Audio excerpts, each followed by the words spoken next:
মার্কিন শুল্কে ভিয়েতনাম কিছুটা সুবিধা পেলেও কম খরচে উৎপাদনে এগিয়ে রয়েছে বাংলাদেশ। একইভাবে মার্কিন বাজারে বাংলাদেশি তৈরি পোশাকের সবচেয়ে বড় প্রতিযোগী দেশ চীন ভারত থেকে পোশাকের ক্রয়াদেশ বাড়ালে গুনতে হবে বাড়তি দাম, কারণ সেসব দেশের সর্বনিম্ন মজুরি বাংলাদেশের চেয়ে বেশি। এমন হিসাব কষে অর্থনীতিবিদরা বলছেন, মার্কিনরা সাশ্রয়ী মূল্যে পোশাক চাইলে বিকল্প নেই বাংলাদেশের। মার্কিন শুল্ক ও বাংলাদেশের রফতানি নিয়ে আলোচনার জন্য আমাদের সঙ্গে ভার্চুয়ালি যুক্ত আছেন নিট তৈরি পোশাক মালিকদের সংগঠন বিকেএমই এর নির্বাহী সভাপতি ফজলে শামীম এহসান। জনাব শামীম এহসান, এ সময়ের বাণিজ্যে আপনাকে স্বাগত। ধন্যবাদ। শুল্ক সংক্রান্ত মার্কিন যুক্তরাষ্ট্র এবং বাংলাদেশের দ্বিতীয় দফার বৈঠক শেষ হয়েছে, আরেকটি বৈঠকের কথা রয়েছে। আপনার কাছে জানতে চাই যে দ্বিতীয় দফার বৈঠকে কি কি সিদ্ধান্ত হলো বা কি কি শর্ত দিয়েছে বাংলাদেশকে, সে ব্যাপারে আপনারা কতটুকু অবগত আছেন জানাবেন। ধন্যবাদ। আসলে আমরা পুরোপুরি অবগত না। আমরা যেটা জানতে পারি সেটা বিভিন্ন সংবাদ মাধ্যমে আমরা আসলে জানতে পেরেছি যে ইউএস একটি নতুন করে লিস্ট দিয়েছে যেটাতে তারা আমাদেরকে শুল্ক শূন্য করতে বলেছে।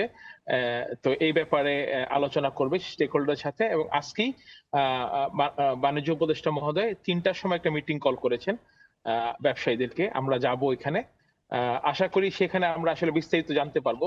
এখন পর্যন্ত যেটা জানি সেটা আসলে সকলেই যেটা পাবলিক ইনফরমেশন যে উনারা শুল্ক কমানোর জন্য কিছুটা চাপ দিয়েছেন, এবং সেই সাথে আরেকটি শর্ত ছিল যেটা বাংলাদেশ কোনো মতেই মানতে পারবে না বলে জানিয়ে দিয়েছে যে তারা যদি কোনো দেশের বিরুদ্ধে এমবার্গো দেয় বা তারা যদি কোনো দেশের বিরুদ্ধে এক্সট্রা ট্যারিফ দেয়, সেটা মিররিং হবে, মানে বাংলাদেশেরও একই ব্যবস্থা নিতে হবে। তো এটা আসলে একটা সার্বভৌম দেশের জন্য মানাটা কষ্টকর। বাট আমার মনে হয় সেখান থেকে যুক্তরাষ্ট্র কিছুটা সরে আসবে।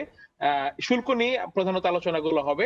এই জন্যই আমাদের টিম, বাণিজ্য উপদেষ্টার নেতৃত্বে যে টিম ছিলেন, বাণিজ্য সচিব সহকারে, ওনারা দেশে ফেরত এসেছেন।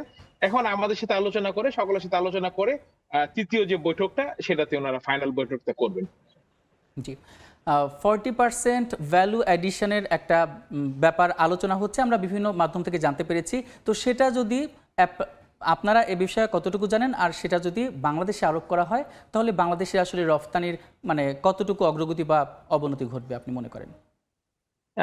আসলে 40% মূল্য সংযোজনের যে কথাটা বলা হয়েছে, এইটা আসলে আমাদের যদি নিট সেক্টর কিছুটা করতেও পারে, ওভেন সেক্টরের জন্য একটু কষ্টদায়ক হয়ে যাবে। কারণ ওভেনের অনেকখানি কাপড়ই আমাদের বিদেশ থেকে আমদানি করতে হয়। সেই ক্ষেত্রে আসলে 40% ভ্যালিডেশন করাটা কঠিন। তার থেকে সবচেয়ে বড় ব্যাপার হলো যে আমরা এখন ম্যানমেড ফাইবারের দিকে এগোচ্ছি। আমরা দামি দামি কাপড়ের টেকওয়্যার এবং এইসব আইটেমগুলোর দিকে আমরা আগাচ্ছি। সেইখানে আসলে কাপড়ের দাম এত বেশি থাকে যে বিদেশ থেকে সেই কাপড়টা আমদানি করার পরে 40% ভ্যালিডেশন বাংলাদেশে করাটা আসলে প্রায় অসম্ভবই হয়ে যাবে। ফলে সেটা আমাদের জন্য একটা চ্যালেঞ্জের বিষয়। আমাদের হয়তোবা যে বেসিক টি-শার্টস বা হয়তো বেসিক যেগুলো কটন আইটেম বাংলাদেশে হয়, বা বেসিক শার্ট যে কাপড়গুলো বাংলাদেশে হয়, হয়তো সেই মার্কেটগুলোতে 40% এর উপরেই ভ্যালিডেশন করা সম্ভব।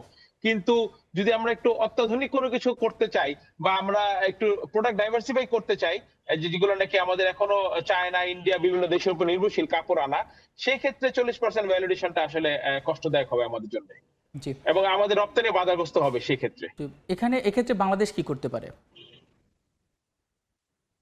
আমাদের তো নেগোসিয়েশনে একটা নিশ্চয়ই দাবি থাকবে যে এটাকে ভ্যালুয়েশন, যে একটা ক্রাইটেরিয়া থাকবে এটাকে কমানোর। 40 এর জায়গায় এটা কমিয়ে 25-30 এর মধ্যে করা যায় কিনা, সেটা তো নিশ্চয়ই আমাদের একটা দাবি থাকবে, এবং সেভাবেই আশা করি যে আমাদের সরকার নেগোসিয়েশনের দিকে আগাবেন। জি, আপনারা তো অনেক বড় একটা স্টেক হোল্ডার। তো দেখা যাচ্ছে যে এই যে আলোচনা হচ্ছে, এই আলোচনায় আপনারা কতটুকু যুক্ত ছিলেন বা আপনাদের পরামর্শ কি কি ছিল? না, এখনো তো দেখেন, প্রথমে তো একটা ইনিশিয়াল যে আলোচনা হলো প্রথমবার, তো সেখানে আসলে তথ্য আদান প্রদান হয়, বিনিময় হয়। তারপর দ্বিতীয় আলোচনাতে একটা ফাইনাল একটা স্টেকের দিকে যায়, যেটা সরকারের পক্ষেই সিদ্ধান্তগুলো দেওয়াটা সম্ভব এবং সরকারেরই দিতে হয়। এবং তার আগে ফাইনাল নেগোসিয়েশন আগে নিশ্চয়ই অন্যান্য স্টেক হোল্ডার্স আলোচনা করা উচিত এবং নিয়ম, এবং সেটাই ওনারা আজকে এই জন্যই আসলে ডেকেছেন। আজকে আমরা ওনাদের সাথে যাব, বাণিজ্য উপদেষ্টা মহোদয়ের সাথে বসবো, এবং তখন আমরা আসলে জানতে পারবো যে ওনারা কতটুকু দিতে পেরেছেন এবং বাকিটা আসলে আমাদের সাথে ওনারা কিভাবে করবেন আরকি। জি, যদি বলি যে এই শুল্কের হার কতটুকু চাপে ফেলবে আর এখান থেকে কতটুকু উতরানো সম্ভব বাংলাদেশের? কারণ অন্যান্য দেশের থেকে কিন্তু বাংলাদেশের উৎপাদন খরচ কম। সেই হিসেবে যদি বলতে চাই।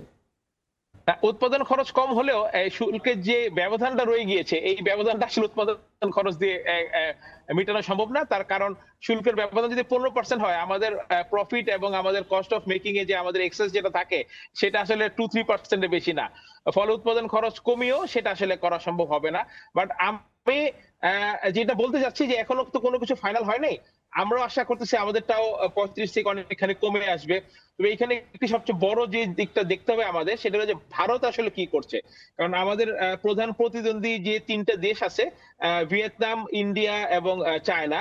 তো সেক্ষেত্রে কিন্তু ভিয়েতনাম অলরেডি তার একটা বেটার পজিশনে চলে গিয়েছে এবং ঐতিহাসিকভাবেই ভিয়েতনাম ওয়ারের পর থেকেই একটা ভিয়েতনাম মোস্ট প্রেফার্ড কান্ট্রি হিসেবে ইউএসএ তে ট্রিট হয়। তো সেটা যদি আমি বাদও রাখি, ভারত আর চায়না, কারণ ভিয়েতনামের খুব বেশি সক্ষমতা নাই যে খুব বেশি অর্ডার সে চায়না থেকে যেটা বের হবে সেটা নিয়ে সে জি। আসলে এনাফ তার জন্য, আর বাংলাদেশ অর্ডার যাবে না। কিন্তু যেটা বড় একটা চ্যালেঞ্জের বিষয়, যে চায়না কিন্তু প্রাইস কমালেও এই 55% প্রাইস কমাতে পারবে না। তো অটোমেটিক কিন্তু চায়না থেকে কিছু অর্ডার মুভ হবে এবং ইউএসএ তে প্রোডাক্টের দাম বেড়ে যাবে। দাম বেড়ে গেলে সেলস কমে যাবে, যেটা আমাদের জন্য সবচেয়ে বড় এখন চ্যালেঞ্জের জায়গা আসবে। সেটা হলো যে এখন আমাদের প্রাইসিংটা, কারণ সেলস কমে গেলে আমরা আসলে প্রাইসে টিকে থাকতে, তখন প্রাইসটা কমানোর জন্য বাইরে আমাদেরকে চাপ দিবে। সেই ক্ষেত্রে আসলে আমাদের জন্য একটা বড় চ্যালেঞ্জ হবে। এবং ভারত যদি, আরেকটা কথা হলো যে ভারত যদি নাকি আমাদের থেকে খুব বেশি বেশি বেটার একটা ডিল করে ফেলতে পারে, সেটা আমাদের জন্য চ্যালেঞ্জ হবে। কারণ ভারত নিজে ম্যানমেড ফাইবার এবং কটনে তারা নিজেরা স্বাবলম্বী। বলে সেই ক্ষেত্রে আমরা আসলে একে তো ট্যারিফ প্লাস প্রাইস সবকিছু মিলিয়ে আমাদের জন্য একটা চ্যালেঞ্জের জায়গা আসবে। এই চ্যালেঞ্জটা আসলে কিভাবে মোকাবেলা সম্ভব, যে যে প্রাইস কমানোর জন্য যে চাপ দিবে, মানে সেটা আসলে কিভাবে মোকাবেলা সম্ভব? দেখেন, এই ক্ষেত্রে আসলে আমাদের সক্ষমতাটা বাড়াতে হবে। মানে আমরা যারা ব্যবসায়ী আছি, এটা আমাদেরই করতে হবে, সক্ষমতা বাড়াতে হবে। তো এখানে আমাদের কিছু নীতিগত সহায়তা প্রয়োজন হবে সরকারের কাছ থেকে। যেমন ধরেন, এখন প্রাইস যখন প্রেসার দিবে, তখন আমাদের কিছু অর্ডার আমাদের না বলতে হবে বায়ারদেরকে। যদি না বলি তাহলে কিন্তু আমার ফ্যাক্টরি তখন ব্রেক ইভেনে চলবে না, লসে চলে যাবে। এখন দেখা যাচ্ছে যে ব্যাংক আগে ছিল আপনার ৯ মাসে একটা ক্লাসিফাইড ঘোষণা করত। এটাকে ৬ মাস, ৩ মাস। এখন দেখা যাচ্ছে যে এটা হয়তো বলা হচ্ছে যে ইমিডিয়েটলি এটা করে ফেলার একটা চিন্তা ভাবনা সরকার করতেছে। মানে এই জায়গাগুলোতে না গিয়ে এখন একটা টাইটেন না করে এখন যদি একটু রিল্যাক্স মোডে আমাদেরকে রাখে, বা যেমন ধরেন কিছু নন টেরিফ ব্যারিয়ার আমরা রেগুলার আমরা বলি, আসলে বলতে বলতে এখন লজ্জা লাগে যে নন টেরিফ ব্যারিয়ার গুলো আসলে আমাদের রাষ্ট্রের মধ্যে, সেগুলো কমানো দরকার। যে সরকারের কোনো রাজস্ব আয় হয় না, কিন্তু শুধু শুধু আমাদেরকে একটা ঝামেলা করে। সেই যে নন টেরিফ বা নন ইনকাম যে ব্যারিয়ার গুলো সরকারের আছে, জি। সেগুলোকে যদি আমাদেরকে কমাতে পারে, এইভাবে একটা ব্যবসা বান্ধব পরিস্থিতি সৃষ্টি করলেই তো একমাত্র আসলে তখন আমরা চেষ্টা করতে পারবো যে টিকে থাকার। জি। এই যে রাষ্ট্র সংস্কার যে চলমান রয়েছে, আলোচনায় উদ্যোগ চলছে, তো এর মধ্যে কোনো ইতিবাচক সংকেত পেয়েছেন কিনা? রাষ্ট্র নন ট্যারিফ সংস্কার তো অনেক ব্যারিয়ার বড় ব্যাপার। দূরীকরণের জন্য যদি বলি। হ্যাঁ, সেটাই বলছি যে কিন্তু এখানে এনবিএন এর সংস্কার চলছে, এনবিএন এর সংস্কার চলছে, এই জন্য অনেক কিছু হলো, আন্দোলন হলো, অনেক কিছু হলো। এখন যদি একটা সুন্দর সমাধান হয়, সকল পক্ষকে এক করে সকলের কথা শুনে, যে সত্যিকারের জনগণের জন্য যেটা উপকার হবে, এরকম যদি একটি এনবিআর সংস্কার হয়, তাহলেই আমার মনে হয় যে একটা জনবান্ধব এনবিআর সংস্কারের মাধ্যমে নন টেরিফ ব্যারিয়ারের 70-80% দূর করা সম্ভব হবে। জি, আপনাকে অসংখ্য ধন্যবাদ। শুল্ক কমুক এবং বাংলাদেশ রফতানিতে ভালো অবস্থান তৈরি করুক, এই প্রত্যাশায় আজকের মতো এখানে শেষ করছি। আপনাকে অসংখ্য ধন্যবাদ আমাদের সঙ্গে যুক্ত হওয়ার জন্য।